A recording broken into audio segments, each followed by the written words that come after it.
Party అధ్యక్షులు సాయిరావు గారు, మా పార్టీ జనరల్ సెక్రటరీ మాజీ మంత్రి గారు పెద్ద జీవన్ రెడ్డి గారు, టీఆర్ఎస్ పార్టీ కుటుంబ సభ్యులందరం కూడా ప్రెస్ మీట్కు పిలవగా చేసిన మీడియా సోదరులు అందరికీ కూడా నమస్కరిస్తూ, ఈరోజు రాష్ట్రంలో చూస్తున్నట్టయితే మరి అధికార మదంతో అరాచక పాలన నడుస్తూ ఉంది.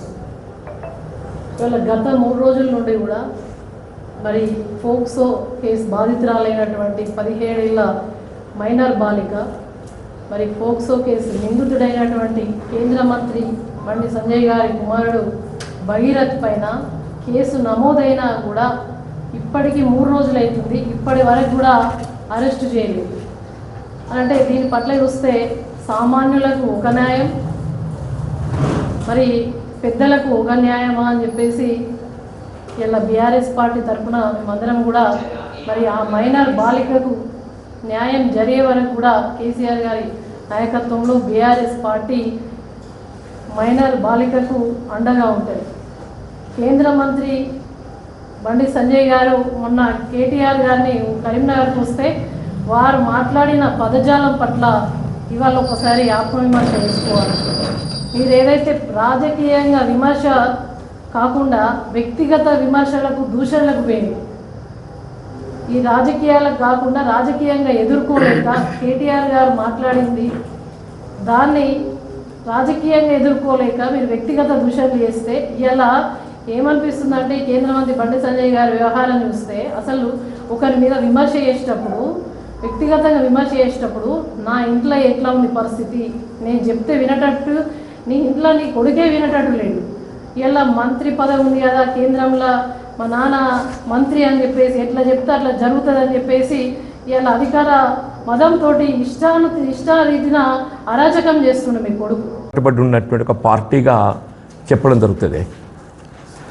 మోడీ గారు అంటే భారత ప్రధానంగా ఆయన నినాదం ఏదైతుందో బేటీ బచావ్, ఆడబిడ్డను సంరక్షించు అనేది ఆయన ప్రధాన నినాదం. ఆ నినాదంతో ఏదైతుందో ఇవాళ వాళ్ళ అధికారం రావడం జరిగింది. ఏ బేటీ బచావ్ అనే నినాదంతో నువ్వు అధికారం రావడం జరిగిందో, బేటీ బచావ్ అంటే ఆడబిడ్డను సంరక్షించు.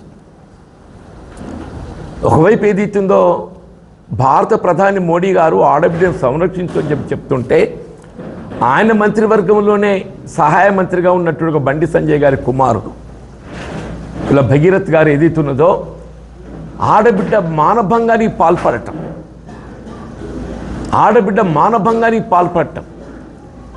ఇలా మోడీ గారు ఏదైతున్నదో అదే బండి సంజయ్ గారిని రాష్ట్ర ముఖ్యమంత్రి అంటే ఇలా హోంశాఖ ఆయన చేతిలో ఉన్నది, వాళ్ళు పక్కన కూర్చొని పెట్టుకొని మరి మాట్లాడడం చూస్తుంటే ఆశ్చర్యం కలుగుతుందని చెప్పట్టు నేను. అదే బండి సంజయ్ గారు ఏదైతుందో ఆయన ఒక క్రమశిక్షణ గల ఏబీవీపీ కార్యకర్తగా ఎదిగొచ్చినా చెప్పిండే. నువ్వు నిజంగానే క్రమశిక్షణ గల ఏబీవీపీ కార్యకర్తగా ఎదిగొచ్చినట్టయితే ఇవాళ నీ కొడుకు కూడా ఒక ఏబీవీపీ కార్యకర్తనే కదా, నీ కొడుకు కూడా ఒక ఏబీవీపీ కార్యకర్తని అందరూ భావిస్తారు.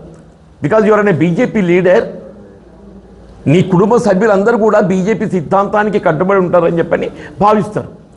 నీ కొడుకు కూడా ఒక ఏబీవీపీ కార్యకర్త అని చెప్పని భావిస్తారు. మరి అటువంటి ఒక ఏబీవీపీ కార్యకర్తగా భావించేటువంటి ఒక విద్యార్థి నాయకుడు యాంటీ ర్యాగింగ్కు పాల్పడమే కాకుండా గతంలో ఆయనపై ఏది ఇస్తుందో మహేంద్ర యూనివర్సిటీలో యాంటీ ర్యాగింగ్ యాక్ట్ కింద కేసులు నమోదు చేయబడి చర్యలు తీసుకోవడం జరిగిందని చెప్పంటున్నాను. ఇవాళ ఈ అమ్మాయికి సంబంధించి కూడా అమ్మాయి మైనర్ బాలిక, అమ్మాయి ఎప్పుడైతే మైనర్ బాలిక అవుతుందో పోక్సో నీకు సాధారణ ఐపీసీ చట్టానికి అదనంగా పోక్సో వర్తిస్తుంది. ఐపీసీ డస్ మీన్ ఇప్పుడు ప్రెజెంట్లీ బిఎన్ఎస్, భారతీయ న్యాయ సంవిధానం ఏదైతే ఉన్నదో సాధారణ శిక్షకు సంబంధించిన చట్టానికి అదనంగా పోక్సో వర్తిస్తాయి. అంటే దాని అర్థం ఏదైతుందో సాధారణ నేరం ఏదైతుందో ఎగ్జెప్ట్ కాదు, సాధారణ నేరం ఎగ్జెప్ట్ కాదు. ఇప్పుడు సాధారణ నేరం ఏదైతుందో అక్కడ 354 ఐపీసీ వర్తిస్తుంది. సాధారణ నేరం ఓల్డ్ ఐపీసీ 354 ఐపీసీ వర్తిస్తుంది. అంటే ఇప్పుడు ప్రెజెంట్ బిఎన్ఎస్ కింద 74 సెక్షన్ ఐపీసీ. ఇప్పుడు ఇందులో ఏదైతుందో సెక్షన్ 74 ఐపీసీ నమోదు కాలేదు. దాని శిక్ష ఎంతకాలం అనేది కాదు. ఇవాళ ఎఫ్ఐఆర్ నమోదు చేయబోయే ముందు ఏదైతున్నదో ఇవాళ నేరస్తుడు ఏ విధమైనటువంటి నేరాలు చేశాడు అనేది పరిగణలోకి తీసుకొని ఆ సెక్షన్ల కింద కేసు నమోదు చేయాలి. బేసికల్లీ ఏదైతుందో 354 ఐపీసీ ఓల్డ్, ప్రజెంట్ ఏదైతుందో 74 బిఎన్ఎస్ వర్తిస్తే ఇందులో 5 సంవత్సరాల శిక్ష ఉందని చెప్పి అంటున్నాను. అంతేకాక పోక్సో 8 సెక్షన్ కూడా ఉన్నది. ఈ సెక్షన్ పోక్సో 8 కూడా నమోదు చేయలేదు. దీనికి ఒక 5 సంవత్సరాల శిక్ష ఉన్నది.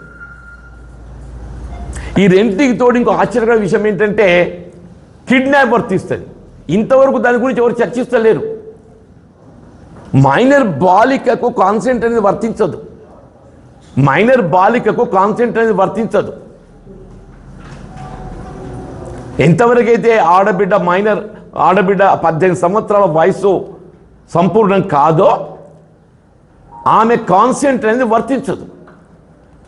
ఇక్కడ ఏదైతుందో ఆమె కాన్సెంట్ ఎప్పుడైతే వర్తించదో అని చెప్పని మనకు చట్టం చెప్తుందో ఆమెను లొంగ తీసుకోవడం ఏదైతుందో కిడ్నాప్ కిందికి వస్తాయి. కిడ్నాప్ అండ్ అబ్డక్టింగ్ దానికి 10 సంవత్సరాల శిక్ష ఉంది. ఇప్పుడు బిఎన్ఎస్ కింద దానికి 10 సంవత్సరాల శిక్ష ఉంది. ఇప్పుడు presently that section is 87 of BNS. Presently that section is 87 of BNS. 10 సంవత్సరాల శిక్ష ఉంది. నేను అడుగుతున్నాను, ఇవాళ రేవంత్ రెడ్డి గారు ఏదైతున్నదో నువ్వు హోంశాఖ నిర్వహింపజేస్తున్నావు. నీ కింది స్థాయి అధికారులు ఏదైతుందో ఒక సాధారణ నేరస్తుడు గట్ట నేరం చేసినట్టయితే అతని నేరానికి అనుగుణంగా మీరు చర్యలు చేపట్టడానికి చట్టాన్ని వినియోగిస్తారా? ఇవాళ ఈ బండి భగీరథ్ ఏదైతున్నదో ఆయన చేసిన నేరాలు ఉంది 20 సంవత్సరాల శిక్ష ఉంది. 20 సంవత్సరాల శిక్ష ఆరోపింపబడేటువంటి ఒక నేరస్తుడు ఒక ఏబీవీపీ కార్యకర్త. మరి బండి సంజయ్ గారు చెప్పాలి ఆయన కొడుకు ఏబీవీపీ అవుతాడో కాడో. మరి ఆయన బీజేపీ నాయకుడు, ఆయన ఏబీవీపీకి వెళ్ళి ఉద్భవించిండు. మరి ఆయన కొడుకు దానికి అనుబంధంగా ఉన్నాడా లేడా? సాధారణ ఎవరే కానీ ఒక రాజకీయ నాయకుల కుటుంబం ఏదైతుందో దానికి అనుగుణంగా కుటుంబ సభ్యులు కూడా ఆ పార్టీకి అనుబంధంగా ఉంటారని చెప్పి భావిస్తారు. ఇవాళ ఏదైతుందో ఇంత నేరం చేసి కూడా అసలు నేరమే జరగలేదన్నట్టు. ఇప్పుడు రేవంత్ రెడ్డి గారు ఒక ముఖ్యమంత్రి, హోంశాఖ మంత్రి.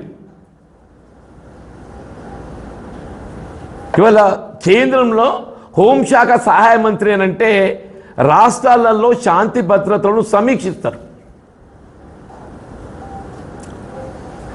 ఇప్పుడు రాష్ట్ర హోంమంత్రి ఏదైతుందో రాష్ట్రాలలో శాంతి భద్రతలు పర్యవేక్షిస్తారు. కేంద్రం ఏం చేస్తుంది? రాష్ట్రాలలో ఉండేటువంటి శాంతి భద్రతల పర్యవేక్షణ ఏ విధంగా కొనసాగుతున్నది దాన్ని సమీక్షించి ఎక్కడైతే శాంతి భద్రతలు క్షీణిస్తాయో అక్కడ ఏదైతుందో ఆ ప్రభుత్వాలు రద్దు చేసి రాష్ట్రపతి పాలన విధించేటువంటి అవకాశం ఉంటుంది. వీళ్ళు బండి సంజయ్ గారు నిర్వర్తించేటువంటి ఒక బాధ్యత, పదవి దయచేసి అది గుర్తు తెచ్చుకోవాలి. రాష్ట్రాలలో శాంతి భద్రతలు సమీక్షించేటువంటి ఒక బాధ్యత ఆయనపై ఉన్నది. హోంమంత్రి ఏదైతుందో పర్యవేక్షించాడు. దానిపై కామెంట్ లేదు. సమీక్షించేటోడు ఏదైతుందో స్వయంగా ఆయన కుటుంబ సభ్యుడే నేరం చేస్తాడు.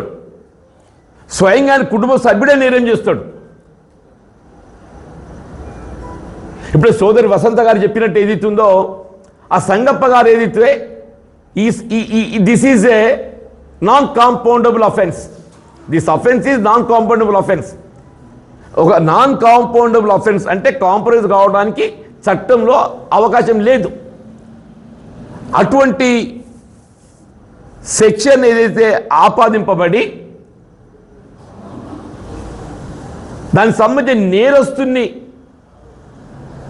దాన్ని కాంప్రమైజ్ చేయబడే విధంగా హోంమంత్రి గారి దగ్గరికి సంజయ్ గారు తీసుకెళ్తే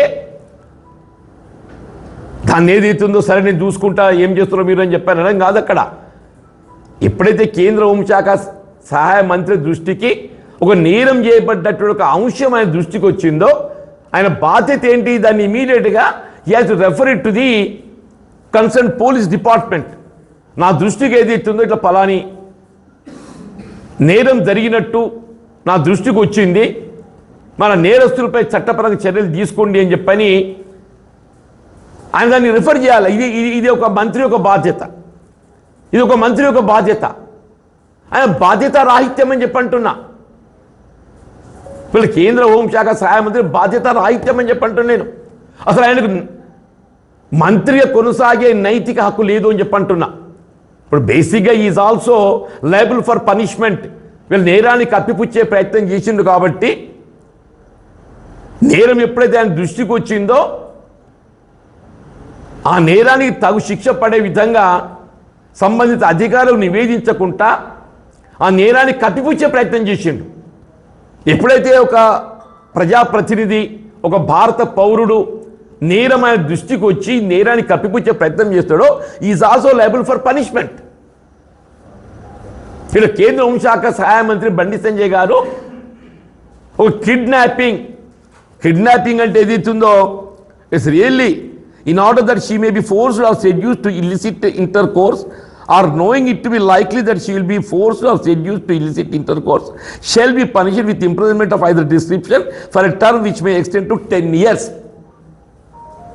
ఇది భారత ప్రధాని రూపొందించిన చట్టం. ఇది ఇప్పుడు ప్రస్తుత ఎన్డీఏ ప్రభుత్వం రూపొందించిన చట్టం ఇది.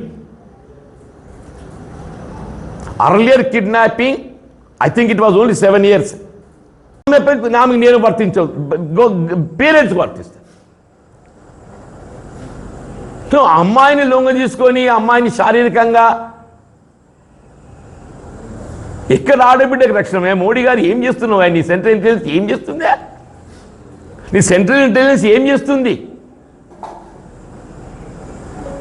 సంఘటన పూర్వపరాలు ఏదైతుందో నువ్వు వెలికి తీసే బాధ్యత మీపై లేదా సెంట్రల్ ఇంటెలిజెన్సీకి?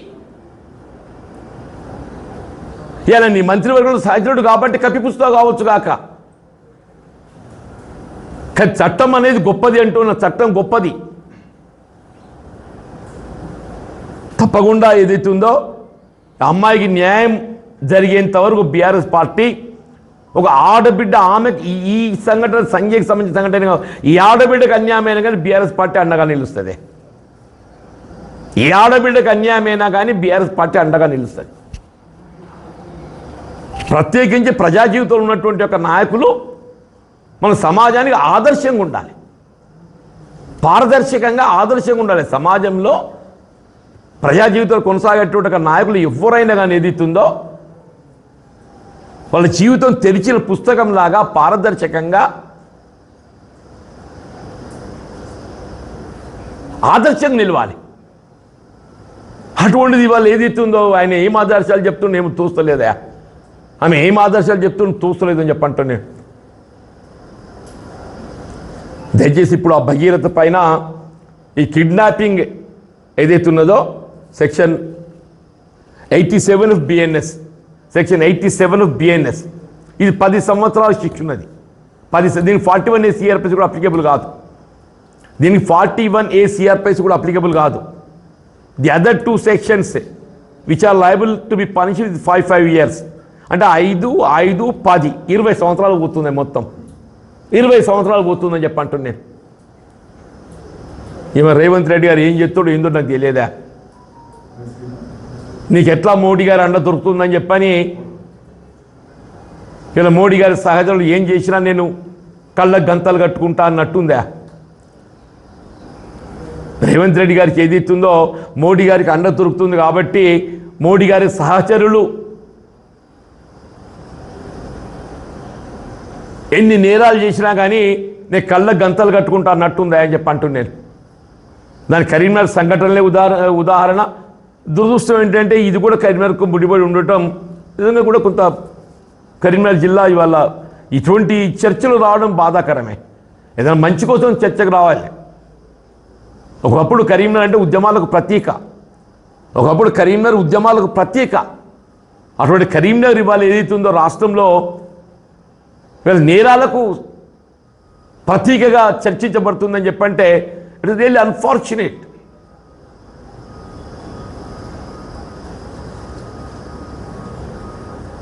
దయచేసి సంజయ్ గారు ఇప్పటికైనా నువ్వు ఏదైతుందో నీవు ఏమాత్రం నైతికత ఉన్నా ముందు ఏదైతుందో రాజీనామా చేయవైనా ఆయన.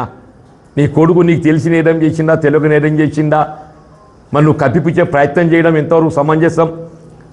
ఆ పిల్లోడు ఏదైతుందో తెలిసి నేరం తెలియక నేరం చేసినా తండ్రి తెలిసినోడు ఈయనైతే నేరాన్ని కప్పిపుచ్చే ప్రయత్నం చేయకూడదు కదా. ఈయన నేరాన్ని కప్పిపుచ్చే ప్రయత్నం చేయటం, అది ఎప్పుడైతే యాంటీ ర్యాగింగ్ యాక్ట్లో కేసు నమోదైందో అప్పుడే మందలించి జాగ్రత్త పెట్టుకుంటే అయిపోతుండే. వీళ్ళకి ఆడపిల్ల జీవితం అపాస్పాలు కాకపోతుండే. వీళ్ళ ఆడపిల్ల జీవితం ఏదైతుందో అపాస్పాలైపోతుందే. పాప ఆమె జీవితం ఏం కావాలి, రేపు ఏమవుతుంది?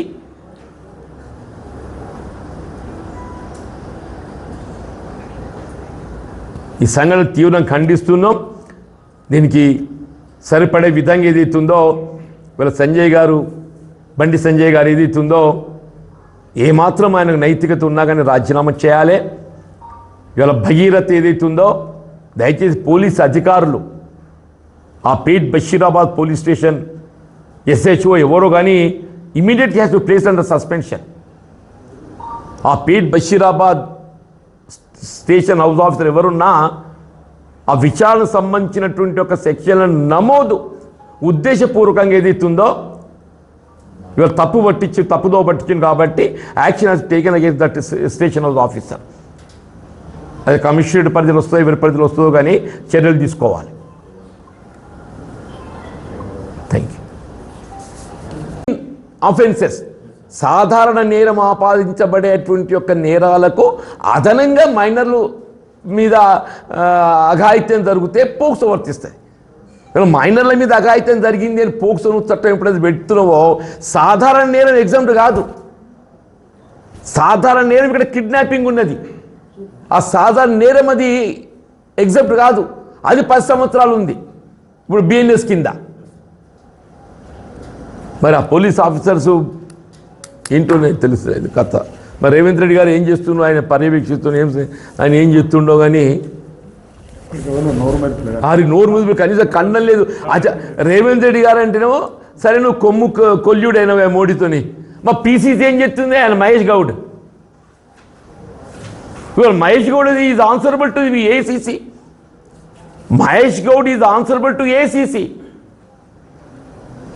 ఏ సోనియా గాంధీ గారి నాయకత్వంలో పనిచేసే ఒక రాజకీయ పార్టీ కాంగ్రెస్ పార్టీ అని చెప్పుకుంటాం.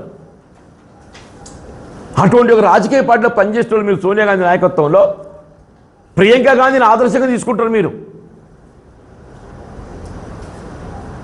ఒక ఆడబిడ్డపై అఘాయిత్యం జరిగితే పార్టీ పరంగా కనీసం ఖండన లేదు. ఎవరితో కుమ్ముక్కైతుండే? ఎవరితో కుమ్ముక్కైతుండ్రు? రేవంత్ రెడ్డి లాలూచి పడవచ్చు. There are several reasons. Revanth Reddy లాలూచి పడటానికి పలు కారణాలు ఉన్నాయి. ఆయన ఓటు నోటు కేసు ఉంది. పాపం రేవంత్ రెడ్డికి ఆయన ఓటుకు నోటు కేసు ఉంది. ఆయన లాలూచి పడాలి. ఆయనే పడకుండా తెర మీదకి వస్తుంది. ఆ తెర మీదకి వస్తే ఆయన ఉన్నది ఆయన నౌకరు ఊగిపోతుంది. ఇది అందరికీ ఎదుర్కొన్న సత్యం. పార్టీ అంతా మీరు సంరక్షించుకునే ప్రయత్నం చేస్తారా? చేయరా?